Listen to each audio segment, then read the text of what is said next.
In this video, we're going to talk about one of the filmmaking stages you should know about, which is pre-production.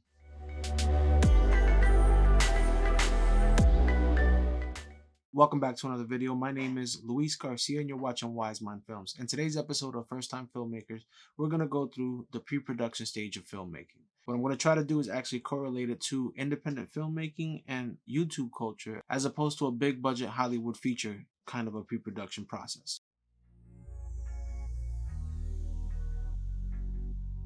Alright, the next step in the pre-production process is building your crew. If you haven't locked in your friends and family yet, then you might as well do so after you write the script. This way you actually have something to show. This is also the stage of the process where you're going to have to decide if you're going to do this solo or if you're going to try to reach out to people in your area who also do filmmaking to help. And these are the types of relationships that you want to forge early on, because it's only going to benefit you and them in the long run. Filmmaking is a team sport and it's very difficult to create these things on your own, although possible.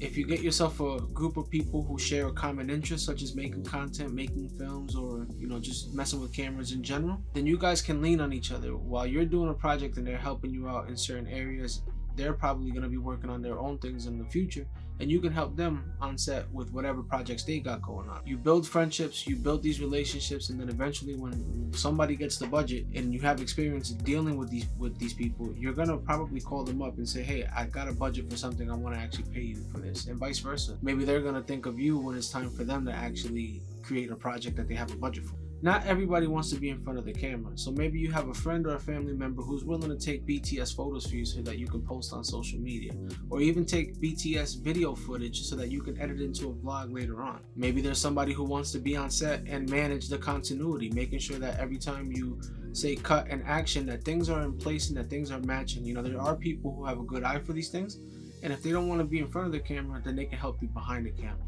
Remember, as independent filmmakers, we're going to be wearing many hats. So if we could delegate and pass off a couple of these hats, then it's going to be better for us, because then we can just focus on the story, focus on the craft. Another part of the pre-production process is setting a date to film. So this is where you're going to have to get together with your cast and your crew to determine what's going to be the best dates available for everybody, that works for everybody. Now, mind you, depending on the length of your script and the length of your film, you may have to compartmentalize it and break it down into segments. Maybe shoot a couple scenes one day where the people that are involved in those scenes are available, and shoot the rest of the scenes, according to everybody's schedule.